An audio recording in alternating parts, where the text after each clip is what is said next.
나의 사연을 누군가가 연극 시나리오로 만들어준다고 하면 어떨까요? 또 진솔한 생각을 묻는 인터뷰를 요청한다면 시청자 여러분은 어떻게 대응하시겠습니까? 설레는 일이 될 수도 있겠습니다만 마냥 응해줘서는 안 될 것 같습니다. 청년들에게 이렇게 직접적으로 연락해 만남을 제안하는 것이 한국교회가 이단으로 규정한 단체 포교 방법일 수 있다고 합니다. 주의가 필요해 보입니다. 보도에 장현수 기자입니다. 주말 오후 개인 번호로 유모 씨에게 온 연락. 연락한 사람은 본인을 모 극단 연출팀이라고 밝힙니다. 문자에는 극단 이벤트에 유모 씨의 지인이 유모 씨를 언급했다며 직접 유모 씨를 인터뷰해보고 그 내용을 바탕으로 극본을 만들고 싶다는 내용이 담겨 있습니다.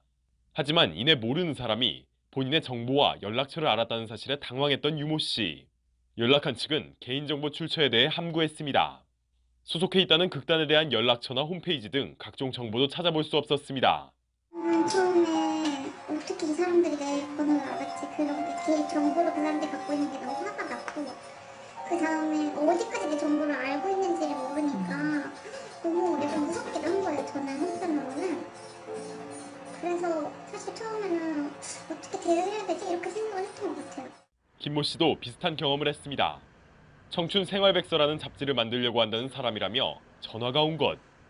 연락해온 측은 김모 씨를 좋아한다는 익명의 제보가 들어왔다며 잡지에 실을 내용을 듣기 위해 직접 만나서 인터뷰하기를 제안했습니다. 김모 씨는 처음엔 익명의 제보에 대해 호기심이 들었지만 이내 연락 중 느낀 이상한 점들에 의문을 품고 인터뷰에 응했습니다. 인터뷰 자리에는 20대 초반으로 보이는 남자 한 명과 여자 한 명이 나와 있었다고 말하는 김모 씨. 본인의 의문점을 확인하기 위해 의식적으로 이단 얘기를 꺼내자 두 사람은 당황한 기색으로 별다른 인터뷰를 진행하지 않았으며 이후로 연락은 없었다고 합니다.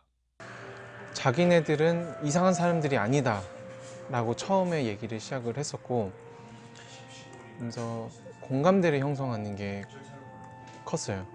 좀 가장 이상하다라고 생각되는 점은 특정 종교의 얘기를 했을 때 움찔거리거나 표정이 좀 굳는 모습을 보여줬어요.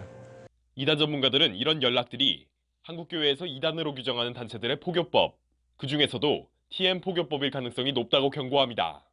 TM 포교법은 정보를 파악한 대상자에게 전화해 관심사에 맞는 대화로 주의를 끈 뒤 인터뷰를 제안하며 포교하는 방법을 말합니다.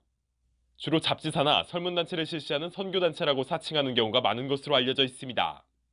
텔레마케팅을 통해서 전공과 가치관 그리고 SNS를 통해서 개인정보나 전화번호를 따내려 해서 접근하는 사례들이 많습니다. 그래서 모두 다 이단이라고 말하기는 어렵겠지만 대부분의 이단들이 사용하는 방법이기 때문에 최소한의 검증이 되지 않은 것들은 절대로 관계하지 않도록 전화번호나 개인정보가 유출되지 않도록 항상 신경을 써야 될 것 같고요.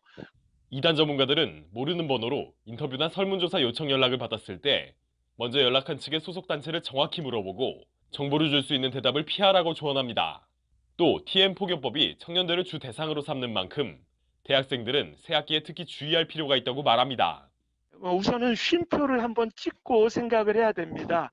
그래서 다짜고짜 관계를 하는 것보다 당연히 그 배경과 그 상황을 확인한 이후에 관계를 해도 늦지 않기 때문에 꼭 검증과 확인이 필요하다는 것은 이단 대처의 가장 기본이라 할 수가 있겠습니다. CTS 뉴스 장현수입니다.